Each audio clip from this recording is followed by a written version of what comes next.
Hey, it's Coolant from Flatirons Tuning, and today we're going to talk about taking your car to the track. There's a lot of our customers that come in and we help them modify their cars, get the cars set up to go to the track.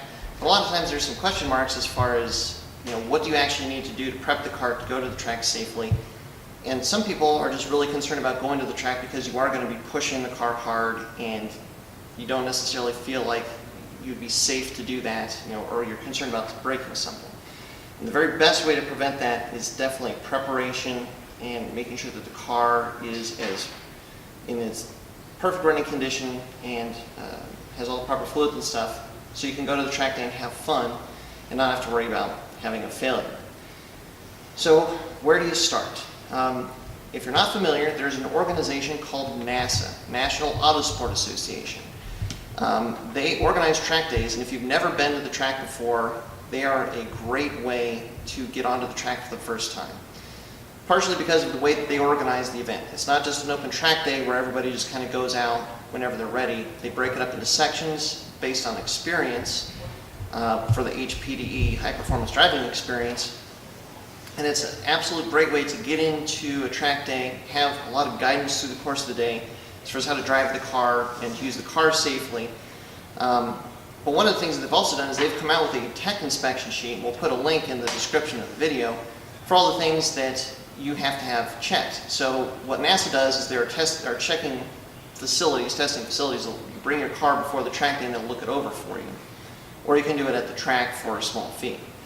But you never want to go to the test and not know how the car is going to pass. These are all things you should check beforehand, and then basically the actual tech inspection is just to sign off on the fact that you've done your due diligence on the car. So we're going to go through some of the things to look at. Real easy, but just to make sure that your car is ready to go to the track, for one. But for two, a lot of these things are basic enough maintenance that you should, it's not a bad idea to do them once or twice a year anyway, just to make sure that everything is topped up and working properly. So in the engine bay, the first thing we're going to talk about is fluids. You want to make sure that all of the fluids are full. With engine oil, if you have not changed your engine oil recently, definitely not a bad idea to change the engine oil and have fresh engine oil before you go to the track. Always check your dipstick for your oil level, make sure that it's topped off when you go to the track. And engine oil is one of those things. Always bring an extra quart to the track, no matter what. Turbocharged cars, it's not uncommon to use a little bit of oil when you're driving at full throttle for extended periods. So you definitely want to have a quart just in case you need it to top up through the course of the day. Though hopefully you don't. Coolant is another big one. Definitely check your coolant and make sure that the coolant is full. If you have a Subaru and you've done any kind of work on the cooling system, make sure that you burp the cooling system from the auxiliary tank for the turbos with something like a no-spill funnel. The other one, when we've done track day inspections in the past that I've seen a lot, is the overflow tank. Make sure that there's coolant in your overflow tank. There's a high and a low mark, and I've seen a number of times where people have an overflow tank that is empty for one reason or another. If your overflow tank is empty, what that means is, as your engine comes up to operating temperature, it might push coolant into the tank, but then when it cools off, it can pull fluid back into the engine. If you don't have enough fluid in the overflow tank for it to pull back in, it starts pulling in air. Once you get air in the cooling system is compromised. And then you can have overheating issues. So definitely with fluids, engine oil and coolant are the big ones. The other thing too, you might want to just give everything that is under pressure while the engine is running. Just a little jiggle, make sure that it's tight, you don't have anything loose. That could either cause like a rattling noise or possibly be a vacuum leak. So that pretty much covers fluids in the engine bay. So now we're going to move on to wheels and tires. Talk about checking tires, brakes, and wheel bearings. Okay. So when you get to the wheel, we want to check a few things. We want to check brakes, wheel bearings, and tires. So the wheel bearings, very simple test for that is just put your hands, opposite sides of the wheel and just give it a good shake. There should not be any play that you feel in the wheel if the bearing is intact. If you feel any kind of movement or hear any kind of ticking noise when you're pushing like this, then that is usually a pretty solid indicator that the wheel bearing is starting to fail. So you definitely want to address that before you go to the track, because believe me, at full speed, that's the last time you want something like that to fail on you.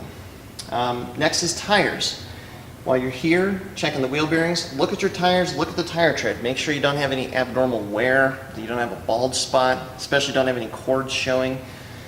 You know, on the inside, that could be indicative of some kind of an alignment issue. And again, you don't want to go out on the track where you're going to be pushing harder and wearing more of the tire material off if you have a low spot, because then the chances of exposing the cords or having a tire failure because of that is much greater. For brakes, what you want to look at is your pads. Make sure that you've got plenty of pad material so that there's no chance that as you're driving the car hard, you know, pushing the brake, you know, as hard as possible, that you're going to wear through all your pad material quickly. It is not uncommon to use more brake material, wear your brakes out more quickly, I should say, when you're going at the track. So you want to make sure that you've got a lot of material in there. If you're switching out to a more aggressive pad for the track, that's something that we do, a lot of people do. You make sure you put the pads, your track pads in a couple days before you go to the track to make sure that they made up with the rotors, so you're going to get the proper braking the very first time you need it, rather than kind of have the pad seat at the track. The other thing is, you absolutely do not want to put in a absolute brand new set of pads at the track. You do have to bed in the pads and cure them by getting them hot the first time. What can happen if you put in a brand new pad and just go right onto the track is you can actually wear through that pad. I've actually seen somebody do it in a 20-minute track session, go basically from a full brand new pad to metal on metal contact. So you definitely don't want to do that. Properly bed the brakes in and seat them before you go to the track, even if you're going to switch out pads.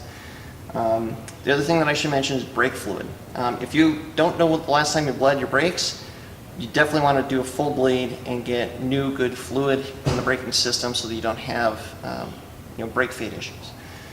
If you've never changed the fluid from a factory fluid, if your factory car uses like a .3 fluid, maybe look into going to a .4 fluid that has a higher boiling point. That'll give your braking system more of a heat capacity to absorb heat before it starts to get spongy as well. So, check the wheel bearings, make sure you got plenty of tire, plenty of brake, and hopefully some fresh brake fluid. Alright, so for things to bring, so like we talked about, engine oil of your choice, at least a quart, very good idea to bring. There's a few other things that if you're going to the track, you definitely want to make sure you've got them in your car too. Wheel chock. That is something when you come off the track and everything is hot, you should be cooling down for at least a half a lap, ideally a whole lap, to let everything kind of cool down before you put the car into the paddock, but you really don't want to pull the parking brake ever. Because what can happen is if everything is too hot and you pull the parking brake pads or shoes can actually stick to the rear rotors. So ideally what you want to do is bring the car into the pits, get it to a point where it's not moving in neutral, and then let it idle or turn off, but then you put a wheel chock underneath the wheels just to keep it from moving rather than the parking brake. Definitely a good idea to have. Also, if you're going to be jacking the car up to swap tires and stuff, you absolutely want to put wheel chocks underneath the car to make sure it doesn't move with the jack. Set of gloves, really good idea. Just, if the car comes off hot, you've got some kind of an issue, having a set of gloves, possibly even rubber gloves in addition to like a mechanic's glove, to help you with, checking things out, working on hot components is a good idea. Water. It's always good to keep yourself hydrated as well as the car. So bringing a few bottles of water is not a bad idea. Tools. You don't have to bring your entire tool chest, but if you have, at least basic hand tools, some wrenches, some sockets, pliers, just kind of as basic of a set as you can have, but obviously more things you have, it's never going to hurt. I usually take my reasonable sized tool chest to the track, and more times than not, if something happens, I've got the tool that I need to fix the car. So that's good to have. Last thing I'll say is a good torque wrench, because you absolutely want to check the torque on your lug nuts. Probably before you go onto the track, every time it's always a good idea to check the torque on all four wheels. And it's not a bad idea to bring some kind of a breaker bar or something to get your wheels off if you're going to be swapping them. Very handy to have that too. So if you've got those, you should have everything else, everything that you need. And also, track days, there's a lot of people out there that are in the same place as you. So if you are missing something, a lot of times you can ask for somebody for help or for a tool, and you'll be able to find it too. But the more stuff that you can bring with you, the better off you'll be, and the better the experience will be. And I just remembered I forgot something. Tire pressure gauge. Absolutely need a tire pressure gauge, and if you can, a tire crayon, so that as you're driving at the track, everything's going to get hot, including the tires. Your tire pressure is going to go up. So you do your session, come off, check your tire pressure. You might actually need to let some pressure out of the tires. And what a tire crayon will do, you can actually put marks on the edges of the tires, so you can actually see how much the tire is rolling over, like if you're actually underinflated. And a couple things additional that would not be a bad idea to have, but not required. If you have a larger jack rather than just a scissor jack in the car, also a very good idea. The other thing is an air compressor of some kind. Most tracks will have compressed air that you can get, usually for free there. But if you've got a little compressor, what we found is actually, like four-wheel drive guys have these really great compressors that you just connect to the battery.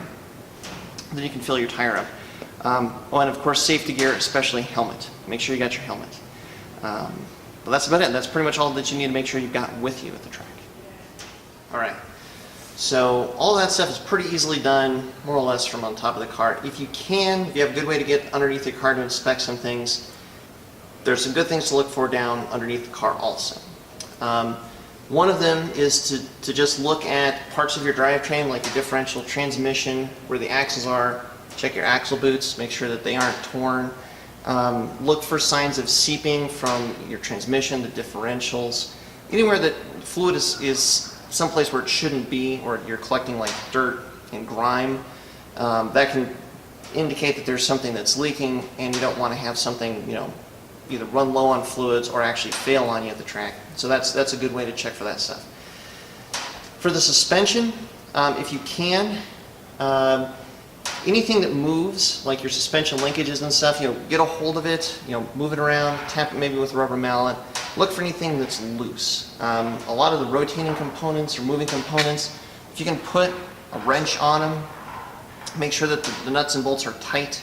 We call it nut and bolting the car. Not a bad idea. Again, that's something that's kind of even more above and beyond. But if you have the ability to do it, it's not a bad idea. Because every now and then, just as a car is driven, you might be surprised how loose something might get. And again, it could cause a funny noise. But worst case scenario, it could cause something like sway bar linkage or something to come undone at the track, and then you have the car behaving in a vastly different way on one corner versus the next, and could cause you to lose control, that sort of thing. So that's pretty much it. Again, getting underneath the car and checking for all that sort of stuff it's something that's not a bad idea, but it's a little bit above and beyond. If you check all the other things, you should be just fine. And again, with the NASA days, if you decide to go out there, you will actually take your car to a facility that'll run through their checklist also. But again, you just want to make sure that everything is up to snuff before you take that test. That's it. Thanks for watching, and if this helped you, please drop a like, and stay tuned for more Flatirons Tuning Tech Tips.